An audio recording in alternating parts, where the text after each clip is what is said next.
My buddy Shawn survived an hour-long drowning event when he was 7 years old.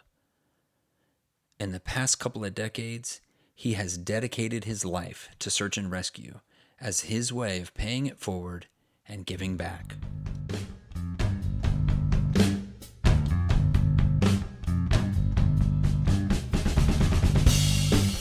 My name is Tyler, and this is my medical mixtape, a podcast where we talk about music and medicine, grief and joy, life and death, and whatever else happens to come up in between. Today is part 2 to our last episode about the July 4th Texas floods. Our guest, Shawn Hohnstreiter, co-founder of Texas Search and Rescue, talks with us about his frontline experience responding to these floods. He also shares with us about his hour-long cold water submersion and near drowning as a kid, what he saw and experienced as he was being resuscitated, and how that experience drives him to run toward danger and help others every chance he gets. Shawn and I recorded this audio in suboptimal conditions because we wanted to get the conversation out there. Fortunately, Shawn's audio sounds great, and that's really all I care about. Mine's a little choppy. All right, let's get into the conversation. All right, folks, with us today is Shawn Hohnstreiter. He's a cornerstone member of Texas Search and Rescue, also known as TEXSAR. SAR, for the conversation going forward, is Search and Rescue. Shawn is a man who has responded to every disaster you can think of over the last 15 or 20 years, whether it's the Wimberley floods, the San Marcos hot air balloon crash, Hurricane Harvey, and most recently the July 4th Kerr County floods. He's a man who has provided more first-on-the-scene medical assistance in any given week than most people do in a lifetime. And he's a man who says that music means nothing to him. So he's a perfect fit for my medical mixtape. Shawn, thank you so much for being here. Absolutely. Thank you for having me. Shawn, you're just about the furthest thing from a media darling or an attention seeker that I know of. You like to get the work done, and then when you're done, go and do more work. Right. not talk about it or sit here and seek attention. So I just really appreciate you coming on today. I feel like you have some incredible insights for our listeners because of your experience in disaster response and search and rescue, and because of what our state has recently gone through. And you and I both felt like this was a good time to get on the mic together and talk about it. This community of listeners is very empathetic to the hard kind of people going through hard things. And few things that I can think of have seemed more overwhelmingly difficult for those involved in these July 4th floods. Yes, because it's close to home and personal. So Katrina was one of the first largest scale disasters that I worked and took part in for 18 months, recovery of that. The Memorial Day floods, we didn't really think we would see anything larger than that. And, then this one came along and just a totally different beast and force of nature, as well as loss of life that's right in our backyard. Yeah. It's still really hard to fathom. And I know you're not a meteorologist or a geologist, but I think you have a lot of experience thinking about floodwaters and how these things can develop. How did this happen? Not from a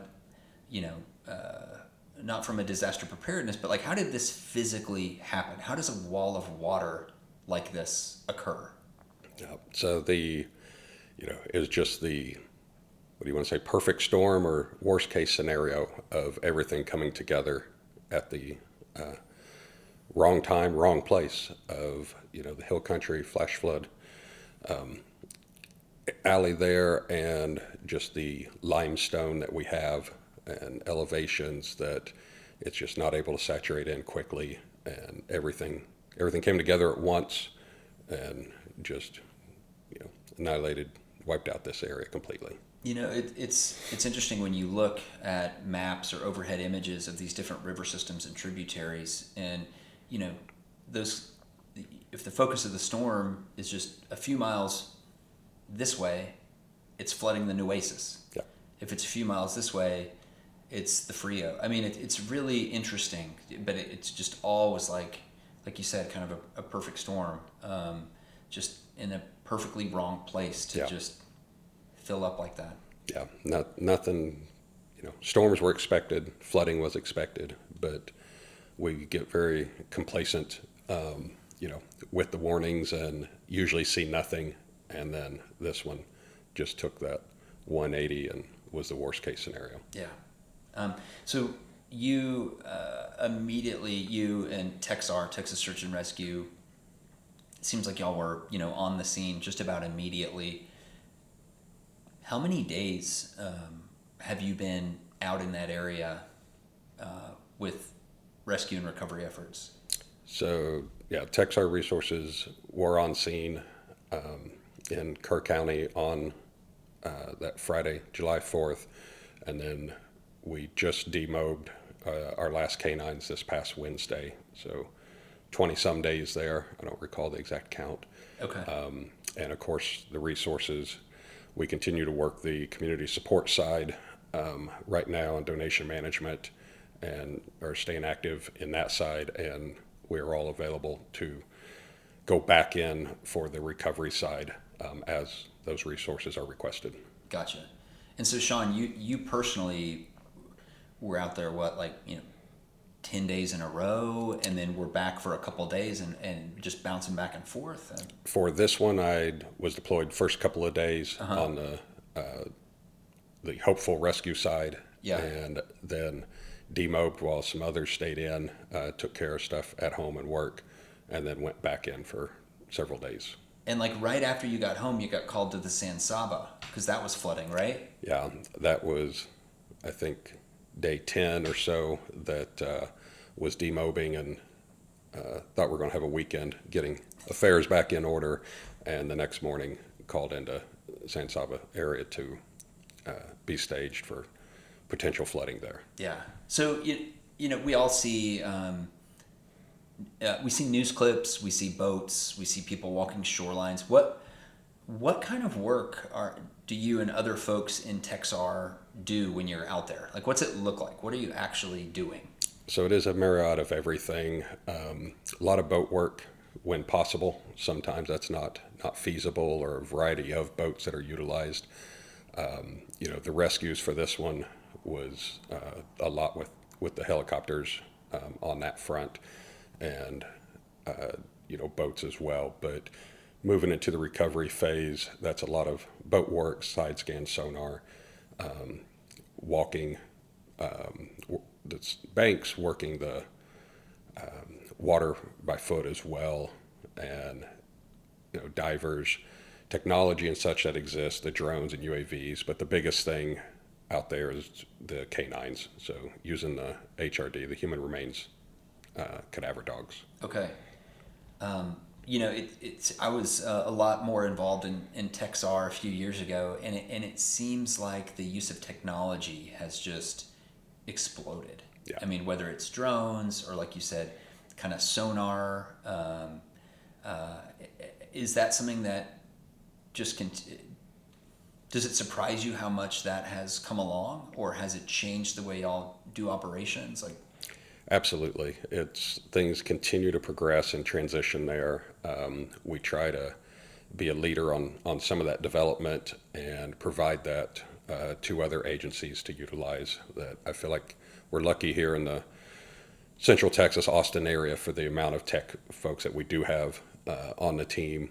Charlie Grove has developed Adiot, that is a software that we're able to plug in what we're looking for, so different color patterns and sizes, and after we utilize the drones and take those images, they're able to process that quickly, looking for whether we're looking for a blue backpack or a pink shirt, and let that software kick that back out to us of where those types of items are for us to then investigate that and see if it's what we're looking for or not.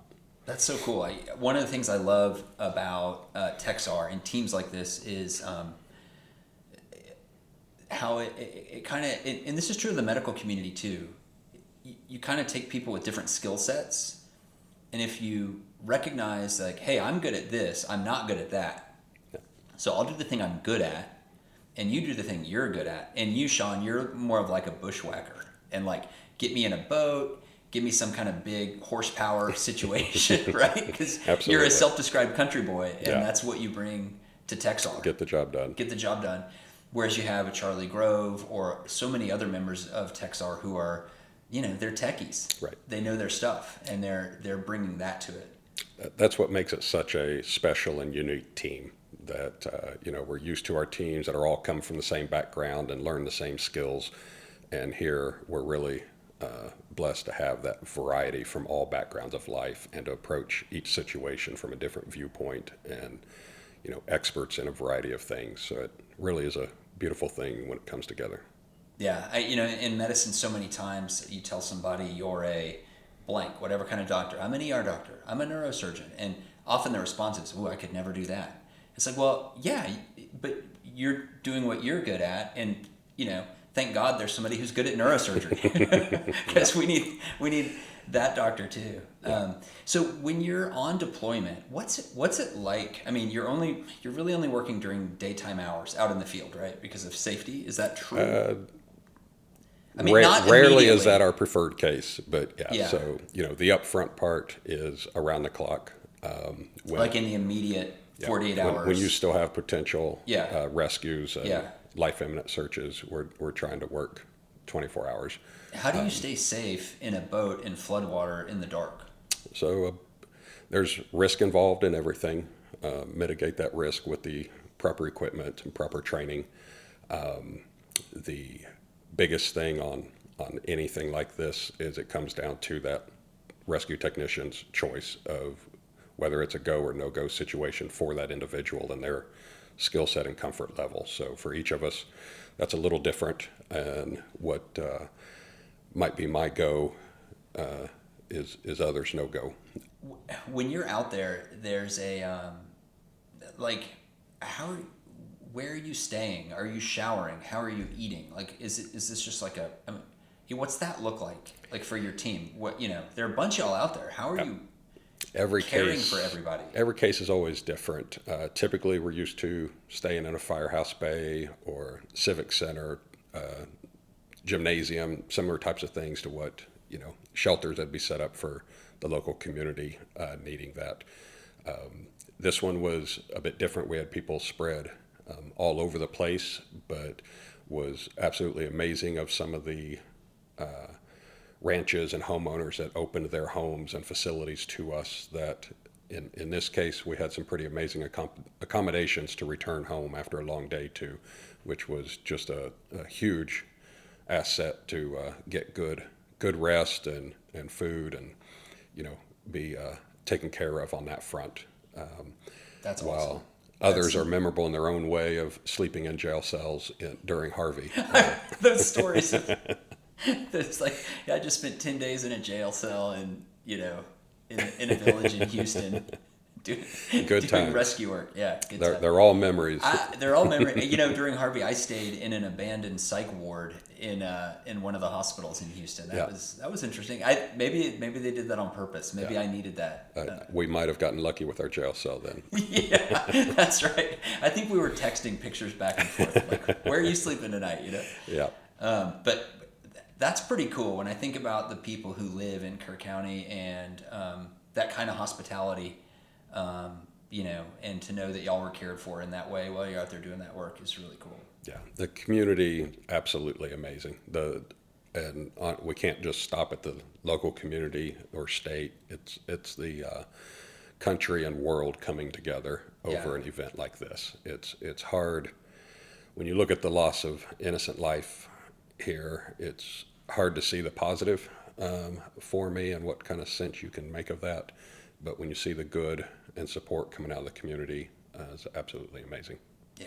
Shawn, years ago when my boys were kind of earlier on in Boy Scouts, there was some book I found at one of the scout stores when I was picking up some supplies, and it was called Running Toward Danger. And it was all these little different stories of Eagle Scouts, other scouts kind of rushing in to save the day. And as I've been thinking about you and the other members of TEXSAR and and other agencies in the last few weeks, that phrase of running toward danger has just been bouncing around in my head, because that's exactly what y'all are doing. You are heading toward danger to render whatever aid you can. So what is it that drives you to do that? I'd say most people don't ever think of running when they think of me, but I like the analogy. Trucking toward danger? Is that better, Shawn? We will head in that direction anytime we're needed. Ambling, moseying? Absolutely. Yeah. We're getting our way there one way or another. Yeah, it's just, TEXSAR is amazing, and people from all walks of life just wanting to help others. It is almost always total strangers, and one of the worst moments of their life when we meet, and the members want to step in and help, whether that's a rescue, getting in the water or air or whatever that might be, or if it's just, helping and support and command and making it possible that everyone steps in just to be there at that moment. Yeah. What's the scariest situation you personally, like where you felt the greatest sense of imminent danger to self while you've been out in the field as a search and rescue technician? There's a lot of things that come to mind of those calls when you're staged, especially for flood events, and you get that call from command that there's a 20-something, 30-something foot wall of water coming your way, and you try to fathom what that is. Is that possible? What's this going to look like? Is our staging area back far enough? All of those questions. There were some moments during the Kerr County event and just recent in some of those last days of searching for the team, that just the technical side of the flow of water and trees and cutting stuff out of the way, and not being able to use the inflatable boats and others, that you knew one mistake, someone could get injured here, or worse, and trying to plan for every scenario. But the odd one for me that was probably the most, I may have bit off more than I can chew, was a simple water rescue in Bolivar Peninsula in Galveston for one of the holiday weekends. Oh, yeah. Swimmers were reported possibly in distress, 2 swimmers, and we get to the location and you couldn't even see them out there, that they were out so far. And were they pulled out in a riptide, basically? I think primarily they'd done it on their own accord, and wow. were just enjoying their beverages for the day and getting some water and sun. And we had to use large binoculars to even see them, and so we're waiting for boats to arrive. And in that, the local crowd did not like the process of waiting for the proper equipment in the boats, and individuals were going to start going out on their own. So a couple of us, Justin and I, took off. I only had one lifeguard tube, and gave that to him, and we took off. And as much as I hate it with what we do here, I get motion sickness very easy. So as long as You get motion sickness? That has always been a problem. So I'm always driving. As long as I'm running the boats, we're great. But when that scenario reverses, it starts hitting me quick. But we got out there on the swimming out, and y'all swam out? We started swimming because the boats were still several minutes You swam out so that other people wouldn't? We were working our way there. Yeah. And the swells start rocking, and I start getting motion sick sitting out or swimming out there, and see land behind you, can't see them ahead of you. Are you still on target? And then you get a little bit of salt water in the mouth and start heaving. And I reached that point of, oh crap, the rescuer is gonna need rescued here, and this wasn't the smartest move. But thankfully, hear the sirens, see the boats coming, so I turned around and headed back while Justin continued. And he was a long distance swimmer, and he continued going and made it out there, but I never let him live it down. That went back and got the boat and made it to him about 20 yards from the victims probably, and picked him up first, and then we went and got the others. But so let him know that we rescued him as well in that. But he made it. I turned back on that one. Boy, I would have been right there with you. That sounds dicey. Yeah, Yeah. that's not a fun situation. Well, as somebody who grew up absolutely terrified of big water and currents, I would have been right there with you, definitely swimming back, looking for those boats. That's a harrowing story. I can imagine that, and this is all so fresh still, but just like a lot of the cases you and other members of TEXSAR have been involved in, that it can be hard to debrief or hard to process or hard to cope emotionally with some of the things or some of the trauma that you witness firsthand as you're going through these things. What's worked for you? I feel like typically it's time. The best thing is to talk about it with someone, but that's probably the hardest thing to do is talk about it. I know this current event I knew was affecting me early on, but before trying to figure out the help needed was trying to process what the issue actually was. Was it the current event? Is it the cumulative of so many at this point? Where was the pain and anguish actually resonating from? And y'all have like therapy resources within TEXSAR for people available. Is that right? We do. So over the years, we've always tried to have debriefs and after actions on some of the more impactful events. And at this point, TEXSAR does have mental health specialist on call for us and help get members the help that they might need from a professional, if that rings true. I've heard you say that TEXSAR is basically like your family. It's your family, and I imagine that helping each other through things like this is a big part of that. Absolutely, yeah. It's just I think the hardest part is recognizing that for the veterans that have been around for a while, you kind of forget how impactful those first searches, whether they're rescues or recoveries or nothing found, what that can be for those individuals. And we start only remembering the larger scale or mass casualty events, and got to remember to take care of everyone, even those one-offs that are just as impactful for people. That's a really good point. Shawn, you trained me up in a lot of search and rescue, and I loved trainings. I love the curveballs that you would throw our way.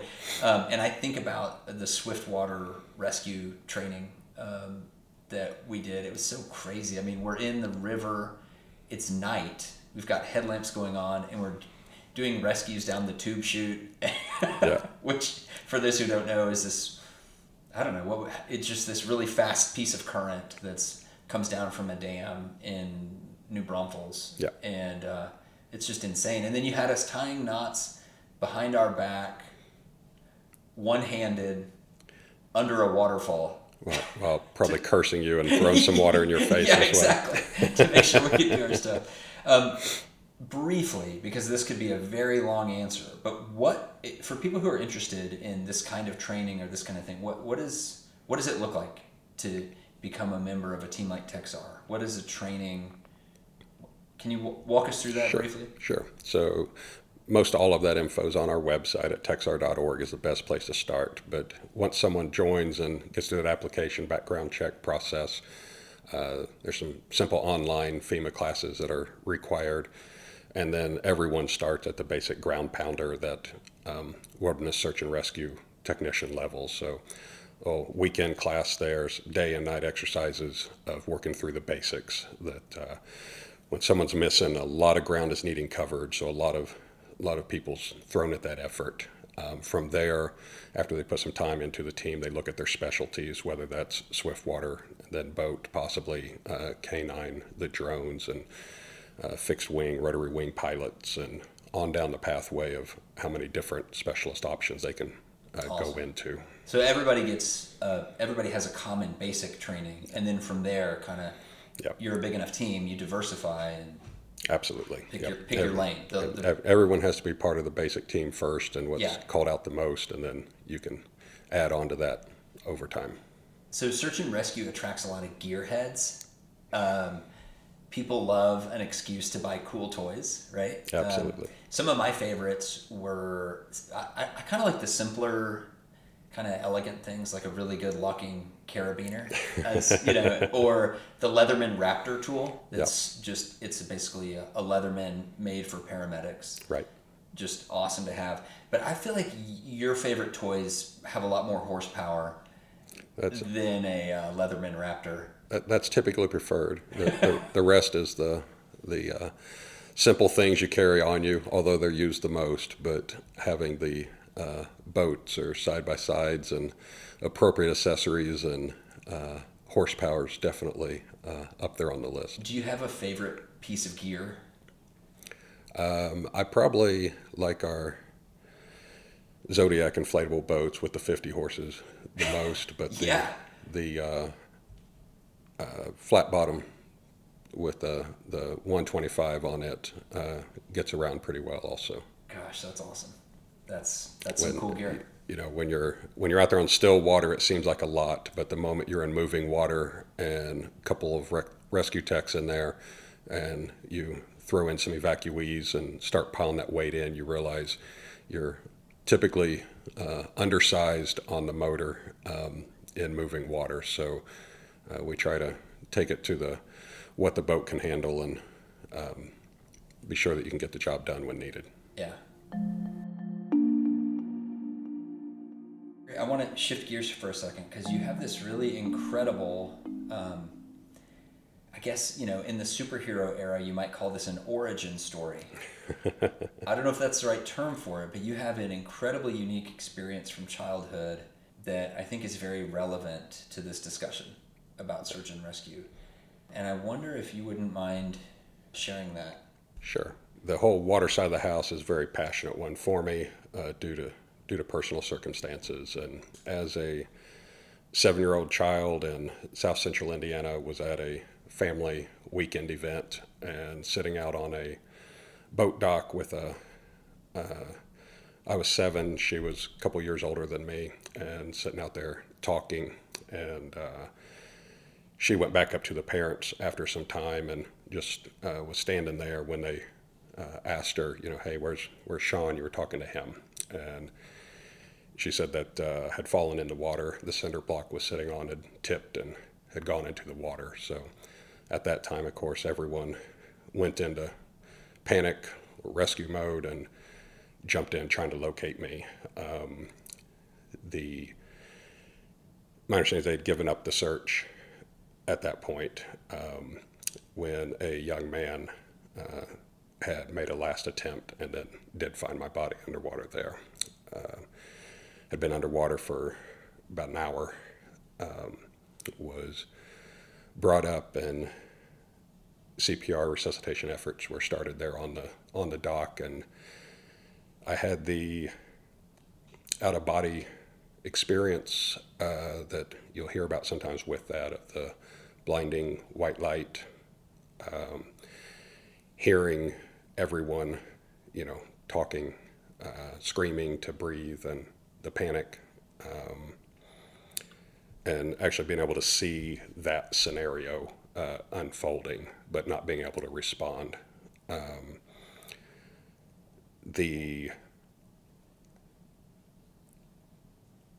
Now with understanding training and proper etiquette, it was some pretty poor resuscitation efforts, but they did work. It worked. So, you know, came to, taken inside and, you know, dried off, and, you know, excitement, joy over that. Wait. So you came to there. Yeah. And then resumed, like... Party resumed. No hospitalization? There was no hospital, no doctor. And everything seemed fine. You know, there wasn't an understanding of the dry drownings or secondary drownings and such there that remember being a naked little boy with all these women and mothers, you know, frantic to get toweled off and dry clothes, and then things went about normal until going back to school on Monday, mom talked to the teacher of what had happened and to keep an eye out. But thankfully, it was the youth and cold water in Indiana that made that possible, and is one of the low percentages for that to be here today. So now a lot of, as a co-founder TEXSAR and such, is to pay that forward, and like to think that there's that saving breath is in me to pass along to others as well. So it's a big driving factor, and led into researching and understanding drowning that much more. It was really never talked about in the home at all after that, and I just kind of took a lot of it to blinding white light. I never took it as a spiritual thing, and try to think, is that what happens when oxygen is denied to the brain, and these different things, and getting involved in this and learning more of survivors' stories and books and conferences that are out there for drowning survivors. It's a pretty common occurrence with that, and brings some comfort in knowing that it wasn't a scary situation, that it was peaceful calm, and like to think that our brain, our body creates that, and all of these horrific ordeals that we come upon and experience. Thank you so much for sharing that story. That is incredible on so many levels. Yeah.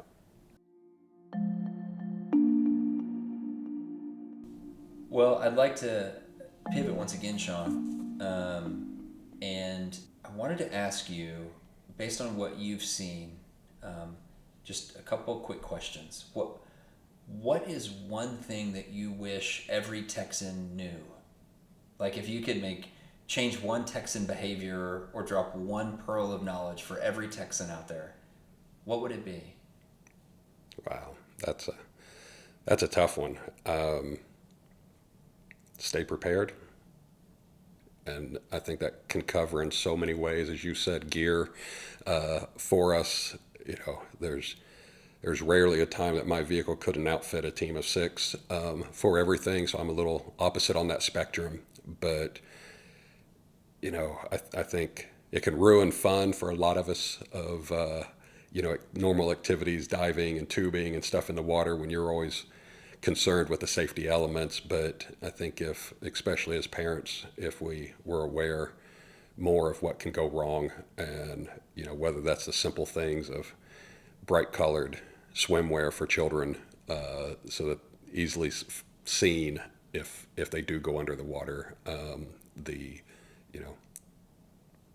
life jackets and flotation devices of some sort on them, preferably, or nearby. But even as we go into our vehicles with whatever that might be, do we keep enough fuel in our car? Do we have water, food if necessary? A way to keep warm. That you just kind of go into that survivor mentality, and it's never ending. But I don't think you can be prepared for some of these flash floods that they come totally unexpected. It's easy to think someone chooses, which often is the case, right? Typically someone is driving past the barrier, the low water crossing, the road's closed, and often that is the case, that someone chooses to take that risk. But sadly, that's not always the case, and that wall of water in a case like this, that's not the case. Absolutely. What's one thing you hope the Texas legislature or the federal government might do in light of this event, after this event?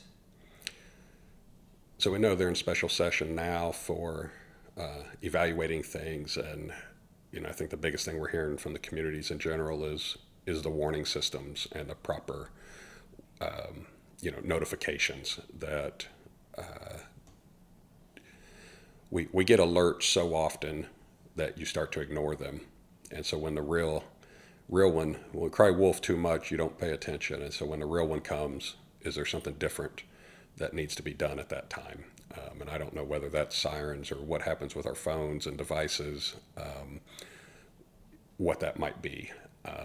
But getting that info out quickly. And then once an event happens, I know evaluating heavy of how does it best work between the first responders, the volunteer agencies, and such.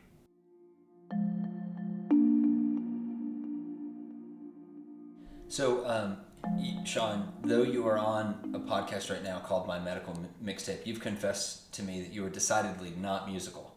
Not at all. Although you're from John Cougar Mellencamp's hometown.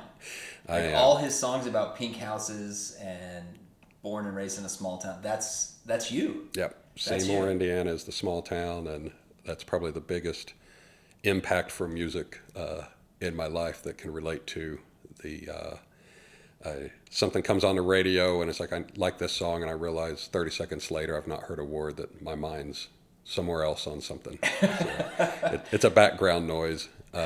Oddly, when I really need to focus on work and I'm in the office, it can be classical music that gets turned on in the background. So there's no words or anything, and just brain focus a little bit there. So you're a sophisticated country boy. We could go with that. So, all right. Well, you're subject to the same rapid fire questions that everybody gets. Okay. So you just have to answer who you pick out of these two. Okay. Do you have a coin I can borrow? Yeah. Right. Beatles or Stones? Beatles. Okay. Because my parents Okay. There you go. See, there you go. grew up around. Okay. They love music. Oddly, I do not. Biggie or Tupac? Let's go Tupac. Taylor Swift or Beyonce? Taylor Swift. I saw just visible discomfort at having to It answer that. truly is a 50-50 guess here. I could not tell you a single All right, song I got of one any. for you. I got one for you. John Cougar Mellencamp or Willie Nelson? We're going to go with Mellencamp. Okay. All right. George Strait or George Jones? Straight. Okay. Keith Urban or Alan Jackson? Let's go Alan Jackson. See, you have great answers. Coin toss. Now, I'm guessing, Shawn, that neither of these two bands mean anything to you, but I have to ask you, U2 or Radiohead? I'm going to go U2 because I believe I'll have a more welcome exit out of the house. So you have listened. Thank you very much. All right, now, it sounds, if I was making a mixtape of you right now, it'd be John Cougar Mellencamp songs and Highway to the Danger Zone, basically, by Kenny Loggins. I'll definitely listen to that mixtape. If you had a mixtape that you were making that represented you, what might be on there? Well, I really have no idea. I know, and I don't think I've listened to any of them all the way through, that during this current Kerr County flood event, and it expanded beyond that, right? The other Burnett and Travis Williamson counties, Yes. several areas affected. It's just and those losses equal. But I know there's been several remakes of different songs that are very emotional. I don't think I've made it through a single one, so I don't know the end result of them. But there's that's definitely on the list to go back to. Okay. Well, Shawn, this has been absolutely incredible.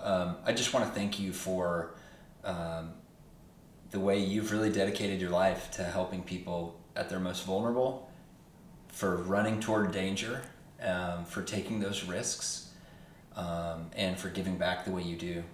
Thank you to the entire TEXSAR organization, the volunteers, search and rescue folks out there. And thank you so much for sitting down and sharing some of these stories with us. I think it's a world that most people don't have a window into. So I hope this helps them kind of see what it's all about. Absolutely, and you're in that circle as well. We appreciate everything you've done. You've been there in those baby steps on the medical side, and our first medical director to get everything rolling and taught us a lot. And hopefully you circle right back and jump back in that boat with me again. Now that would be fun. Okay, TEXSAR.org, right? Yes, sir. TEXSAR.org is where people can find out more. Absolutely. All right, Shawn, you take care. Thank you. Stay safe.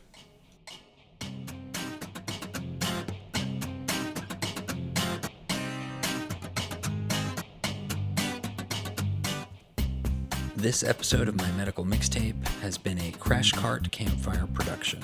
Special thanks to our guest, Shawn Hohnstreiter. Thank you to all first responders, all paid first responders, all volunteer organizations, and all good Samaritans who are out there doing the hard work in the wake of these floods.